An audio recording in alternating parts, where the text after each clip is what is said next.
ghost and duppy. Same thing with numbers. Very superstitious.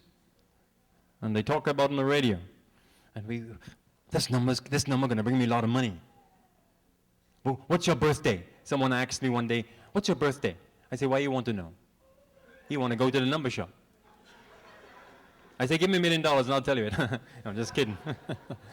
Hey, why do we want to live that way? It's like wanting to have an easy life. And what you going to do when the $1 million is over? You're going to go back and gamble again? And that's your income, gambling? Now let's go back to the principle as we come on down. How does these principles in truth apply to the state of gambling in our country? And this is where I need you to listen before you go. Because you may have some questions. We have a few challenges. Let's go on. A few challenges or perhaps paradoxes regarding gambling in our country that requires me to think carefully about the subject. The referendum is coming about. I will not instruct you or tell you how to vote. That's not my responsibility. And that's what concerns me too, because at a recent meeting of religious leaders in this country, they want us to meet so they can tell us to tell you how to vote. We Adventists don't have that approach.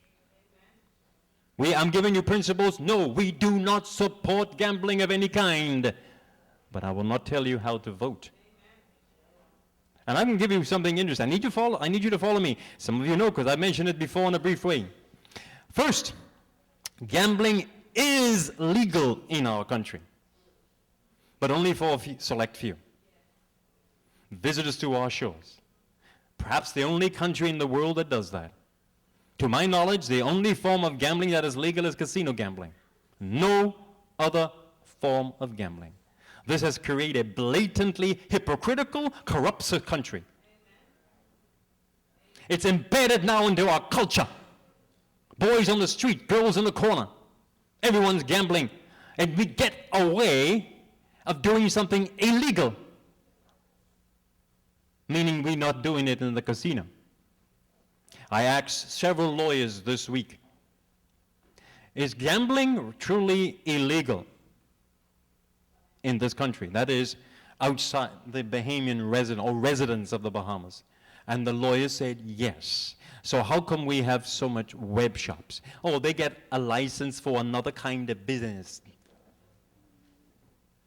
Lying. What do you call that? Hypocrisy. That's the highest form of corruption. One man told me that 3 of the most corrupt countries in the world are Mexico and the Bahamas and England. It's interesting he put Bahamas in that category. Openly corrupt. And then we have Adventists after leaving church on Sabbath or Friday night before coming home or Sunday morning or Saturday or Wednesday night instead of coming to prayer meeting, going into the web shops. We need to stop that. Stop putting our faith in numbers. Let's put our faith in Jesus. Yeah, go to the book of Numbers, Brother McBean. You want numbers? Go to the book of Numbers in the Bible. Now listen. Second, having made gambling legal only for a select few, created or facilitated an unhealthy response from citizens who desire to gamble. Thus, as I said, creating a hypocritical, corrupt society. For a few decades, gambling was underground. But today, it is on top of the ground, on top of the roof, all over the place. And I've observed from a child, the Hamans always gambled. It was the best kept secret in town. Best kept secret. Since the 50s or 60s, when the issue about gambling, before the casino came about, the issue about gambling was discussed. The church persuaded the government, the church, not the Adventist church, not the group of church leaders, persuaded the government not to allow gambling for everyone. That, to me, provides a little uncomfortableness for me. I do not believe it is the role of a church to tell the government how to do something. It's the role of a church to tell you or educate you or teach its members how to live. As the result of the church telling, listen to this, this is interesting, the church telling the government don't do it, the same men, and I heard it with his own mouth, who was on the committee, who went to the prime minister in the 1960s, begging them not to have a casino, that same man, in his own mouth a few weeks ago, said he gambles. It's a pastor. Hypocrisy. So we have a dilemma here. Could we get rid of gambling in this country? Nothing is impossible with Jesus. But in reality, it will never go. It will never go. Just like adultery and everything else.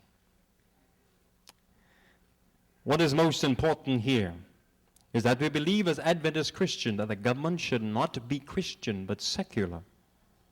The country could be Christian, but the government must be secular. A secular government's role is to maintain religious freedom, freedom of conscience and expression. And how does that impact the subject of gambling? When we know gambling is morally wrong, but I ask a question, how does that impact adultery? Adultery is morally wrong. Don't you agree? Do you have any legislation in the Bahamas against adultery? Or do you want me to go to the parliament to make a legislation that adultery should be banned? No.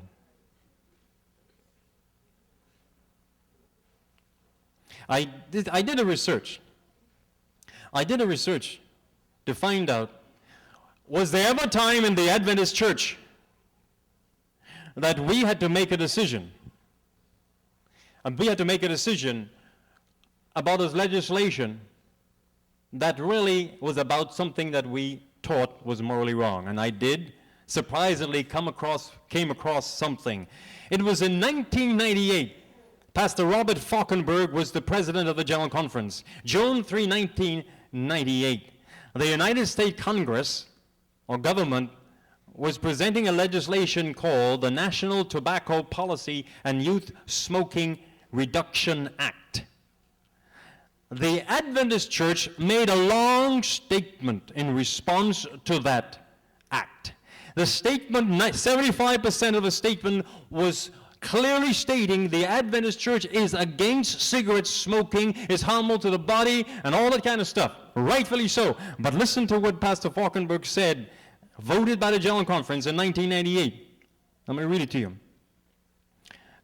In their statement of conviction, support is urged for the legislation, though recognized that no law is perfectly framed. The president of the Adventist Church, Robert S. Falkenberg, is quoted, asking Adventists to act to help save lives of hundreds of thousands as their fellow Americans.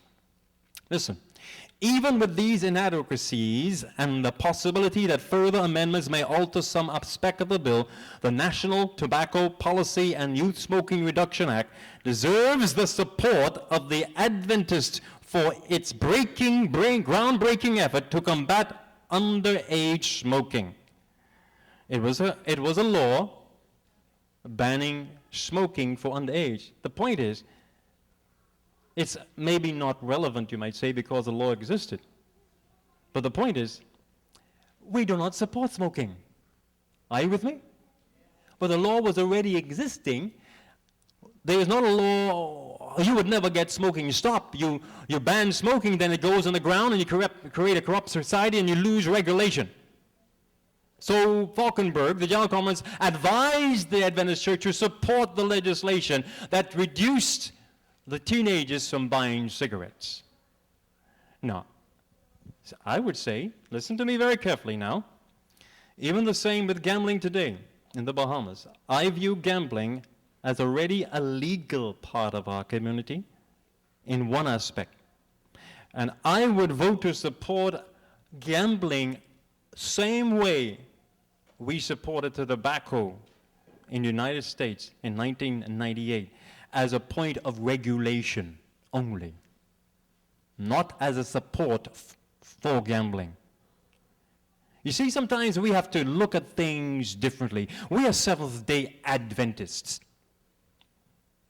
We, as you heard me say over and over in this church, perhaps as good Adventists, we believe every citizen of the Bahamas should keep Sabbath.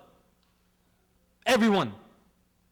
But on the other hand, we will vote against any legislation that said close stores down on Saturday. We would vote against it because there must be a freedom of choice. Years ago, homosexuality was illegal. It's not anymore. In 1992 or so, it was removed from our books. The Buggery Law, a very stupid name. I was happy it went, because the government cannot legislate morals. My fear, as a pastor, as a psychologist, as a mother, as a father, as a father, as a brother, that gambling can go further underground, creating a more corrupt, sinful, hypocritical, nasty, dirty society. I would prefer regulation. I'm just helping you to think today. I'm not telling you how to vote. It's not a subject about voting. What about same-sex marriage? Go on. Well, yeah, right there. Go back. What about same-sex marriage, legalization of drugs, adultery, prostitution? You might say put them in the same category. I'm not going to debate that for you. I gave in the handout of the bulletin today the official statement on same-sex marriage of the Adventist Church. You go home and read it. I would like to tell you this too, and I support that statement 1,000,000%. But as I said before, same-sex marriage is going on from Moses' time, was prevalent in Jesus' time, was prevalent during Paul's time, and we have no evidence in the Bible of Paul, let's march to the Sanhedrin to have a legislation to ban same-sex marriage. There's none. But he tells his people not to do it. The Christians must live a certain life. So as we go into this crusade, as we go into this evangelistic series with Pastor O'Connor, would your life be shining for Jesus?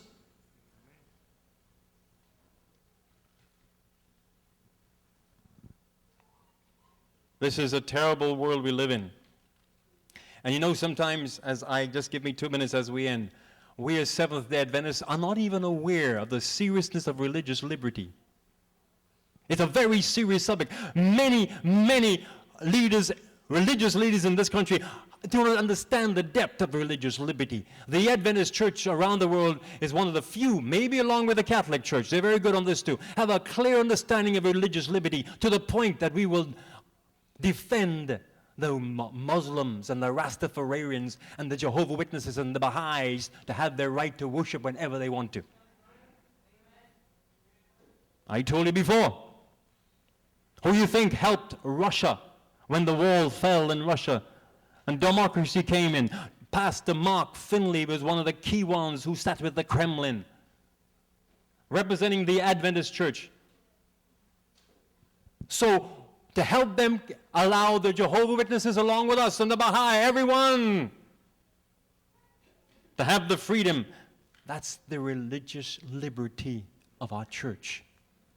Of course, we know the other side of the coin. We know prophetically what will happen. But until that time, we strive for freedom. So I charge you, brothers and sisters, in the sound of my voice, if you are gambling, if you have a lotto ticket, if you play dominoes with money under the trees, if you go to the casino and sneak in and think you are white American or black American, and never get put out, or you go on the slot machines, you play online, Jesus is watching. Jesus is watching, and look at your life. Times are hard now. Lottery, gambling seems to be the easiest and most effective way to get some quick money, but only going to help now. You're putting things in hold. You're putting your family in a rut. Oh, how many marriages are broken up because of bad use of money and gambling. And you know something? I checked it out. In the United States, there are 15 million compulsive gamblers in the United States. Listen to me now. How many million I said?